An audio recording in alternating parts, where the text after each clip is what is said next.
Today I'd like to speak about Gangster No.1, which is now available to watch on Netflix. If you're a fan of crime drama, gangster films, then this is definitely one to watch because actually its approach is very dynamic and innovative for the genre. Usually within these type of films you have what I call a pro-antagonist. It's someone who isn't quite a protagonist, isn't quite the hero of the story.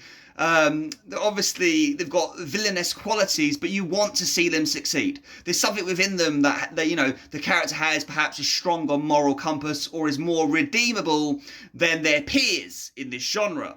And you watch their rise to the top with admiration. This film does the opposite. You're introduced to a character played by Paul Bettany, and it is a phenomenal performance. Probably some of the best work I've seen from Paul, who you'll now most know as the Vision in the Marvel Universe, but I can tell you now, the character he plays in this film is far detached from what you see now from Paul Bettany.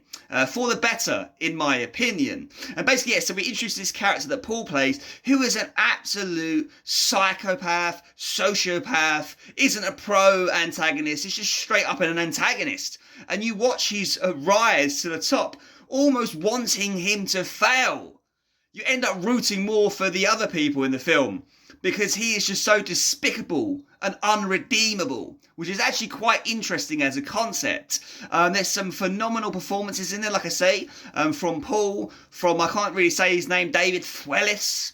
There's a scene between Paul and Eddie Marsan, who plays Eddie in the film, which is just absolutely blinding. Like, yeah, without spoiling too much, there's a scene between him and Eddie in the kitchen, and there's just some phenomenal acting in there. And it's just so raw and visceral, and it's like it's an Oscar-worthy scene. Like, you're just absolutely captivated throughout the scene, like, holy shit. So yeah, this film is very dynamic in terms of its approach. It has a youngish Andrew Lincoln, aka Rick Grimes from The Walking Dead. See if you can spot him sporting the long hair. But yeah, no, there's some really, really great moments in this film, and moments that just give you the ick. A great character study, some incredible acting, and if you're a fan of this genre, you will appreciate this film for what it does. So give it a go. It's a banger with a little bit of mash, because Paul Bettany turns people into mash, but it's still a banger.